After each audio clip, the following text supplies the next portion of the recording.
नमस्कार साथियों, आप सभी का स्वागत है एक बार फिर से डीएलएड एकेडमी पर। बीएसटीसी फर्स्ट ईयर के लिए जो यूनिट सेकंड हमारी चल रही थी उसके लास्ट वीडियो यानी पार्ट 4 के बारे में बात करने वाले हैं, क्योंकि यह जो यूनिट है वो बहुत ज़्यादा इम्पोर्टेंट है। यहाँ से प्रश्न ज़्यादा बनते हैं, इसलिए इसमें समय हमने थोड़ा ज़्यादा दिया है। नेक्स्ट टाइम हम क्या करेंगे कि अगली जो यूनिट होगी वहाँ हम 2 या ज़्यादा ज़रूरत होगी तो 3 वीडियो बनाएंगे। एक छोटे प्रश्नों के लिए, एक जो मीडियम साइज के क्वेश्चन आते हैं शॉर्ट आंसर टाइप के क्वेश्चन उनके लिए, और एक जो बड़े प्रश्न आते हैं उनके लिए, जिसमें हम पूरी यूनिट के एमसीक्यू, उसके छोटे क्वेश्चन और उसके बड़े क्वेश्चन सभी को कवर कर लेते हैं। तो इस वीडियो में हम बात करने वाले हैं कि टाइप्स ऑफ टेक्स्ट क्या होता है, यानी जो विषय वस्तु होती है, जो टेक्स्ट होते हैं, इनके प्रकार कौन कौन से होते हैं। तो मेनली आपकी जो ये सिलेबस है इसमें 4 प्रकार दिए गए हैं, उनके बारे में एक एक करके डिस्कस करते हैं। There are mainly 4 types of texts that are, जो कि हैं 4 मुख्य प्रकार हैं जो आपको यहाँ पढ़ने हैं। वो हैं, पहला वाला डिस्क्रिप्टिव पैसेज, यानी वर्णनात्मक विषय वस्तु। यहाँ किसी चीज़ का वर्णन करना है, आप कहीं घूमने गए, उस चीज़ का वर्णन आपने किया तो वह एक डिस्क्रिप्टिव पैसेज कहलाएगा। तो देखिए क्या है आपका descriptive passage. The passage related to the description of a historical palace, a hill station, ETC, यानी एक ऐसा पैसेज जो संबंधित हैं किसी से डिस्क्रिप्शन करने से, वर्णन करने से संबंधित हैं। और वो वर्णन कौन सा होगा, हिस्टोरिकल पैलेस का होगा, या फिर किसी ऊंची जगह, ऊंची पहाड़ी हिल स्टेशन पे आप गए हो तो वहाँ का यात्रा वृत्तांत एक तरह का वो होता है, और वो कहलाता है आर कोल्ड डिस्क्रिप्टिव पैसेज। तो मुझे उम्मीद है कि आपको यह समझ में आ गया होगा। अब इसकी मुख्य विशेषताओं को देख लेते हैं।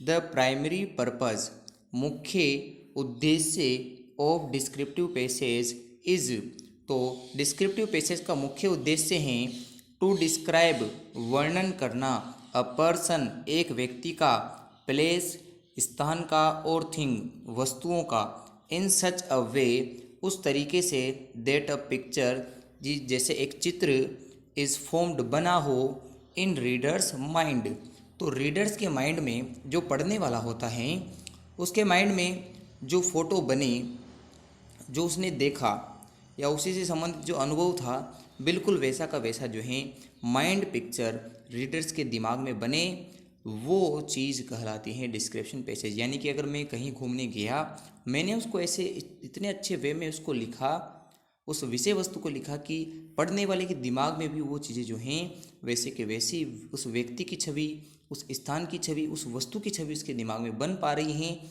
तो यह एक डिस्क्रिप्टिव पैसेज कहलाता है। अगला पैसेज देखते हैं जो है नरेटिव पैसेज। नरेशन करने का मतलब हम समझते हैं कि किसी कहानी को टेल करना, किसी कहानी के बारे में बताना, तो इसे हम कहेंगे कथनात्मक विषय वस्तु। Narrative passage are the main type of passage in literature, साहित्य के अंदर जो मुख्य विषय वस्तु लिखने का जो पैसेज होता है वो आपका नरेटिव पैसेज होता है।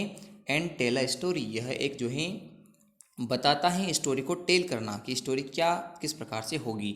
जैसे आपने कोई मूवी देखी है, मूवी के स्टार्टिंग में आपको बताया जाता है कि यह एक सीन जो है ये कुछ इस प्रकार से था, फिर ये हो गया। तो जो स्टोरी को नरेट करने वाला होता है वो उस समय नरेटिव पैसेज का प्रयोग कर रहा होता है। They usually have a plot, ये जो नरेटिव पैसेज होते हैं इनके पास एक कथानक होता है, जिसमें एक पूरी कथा जो है समाहित रहती है, यानी स्टोरी जो है इसके अंदर समाहित रहती है। उसमें कुछ कैरेक्टर होते हैं, चरित्र होते हैं, एंड अ सेटिंग, एक विशेष स्थान पर उसको जो है लिखा जाता है, उस कहानी को रखा जाता है। Narrative passage can be fiction और नॉन फिक्सन, यानी कि ये काल्पनिक भी हो सकते हैं और अकाल्पनिक यानी वास्तविक घटनाओं पर आधारित भी हो सकते हैं। तो कहानियाँ जो हमने बचपन से पढ़ी हैं वो फिक्सन भी हो सकती है और यह रियलिटी बेस्ड भी हो सकती है। तो इसको आपको समझना ज़रूरी है कि वो नैरेटिव पैसेज का एक पार्ट होती हैं। अगला जो पैसेज का टाइप है वो है एक्सपोजरी पैसेज। एक्सपोजिटरी पैसेज, जो एक्सपोजिटरी पैसेज का मतलब होता है कि प्रदर्शनात्मक विषय वस्तु, यानी ऐसी विषय वस्तु जिसमें आपको चीज़ों को प्रदर्शित करना होता है, शो ऑफ करना है, तो वो आपका एक्सपोजिटरी पैसेज कहलाएगा। An expository is use to teach and explain information in such objective way और बाय डिस्प्लेइंग, यानी कि प्रदर्शित करते हुए एक विशेष तरीके से इंफॉर्मेशन को एक्सप्लेन करना यानी समझाना और पढ़ाना, ये एक्सपोजिटरी पैसेज कहलाता है। इट मेक, यह बनाता है स्टूडेंट्स को क्यूरियस, जिज्ञासु एंड फेमिलियर का मतलब होता है कि परिचित होना। फेमिलियर का मतलब क्या होगा? परिचित बनाता है। विद द स्टाइलिश राइटिंग, लेखन के विशेष प्रकार से।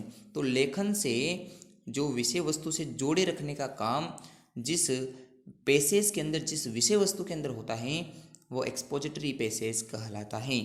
और अंतिम प्रकार है पैसेज का, वो है आर्गुमेंटेटिव पैसेज, यानी तार्किक विषय वस्तु, जहाँ तर्क सहित, लॉजिक सहित, एविडेंस सहित विषय वस्तु को प्रदर्शित किया जाता है।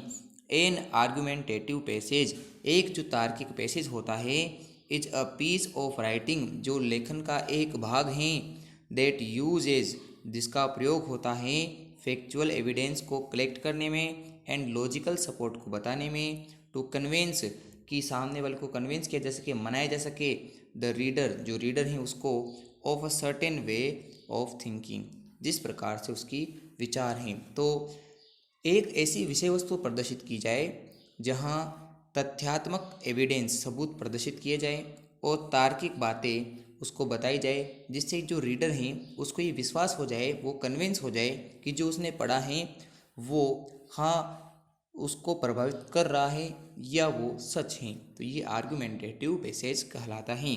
तो दोस्तों आपको कमेंट करके बताना है कि अभी तक यूनिट 1 और यूनिट 2 ये जो कंप्लीट हुई हैं, और इसके अलावा पार्ट बी की यूनिट 5 जो हैं वो भी कंप्लीट हो चुकी हैं, तो आपको ये समझ में आई या नहीं आई है? क्योंकि कई बार क्या होता है कि आप पढ़ तो रहे होते हैं किंतु चीज़ें आपको समझ में नहीं आती हैं। इसके जस्ट बाद जो वीडियो आएगा वो यूनिट 3 के MCQ के बारे में आएगा और वेरी शॉर्ट क्वेश्चन के बारे में आएगा, तो उसे भी देखना न भूलें।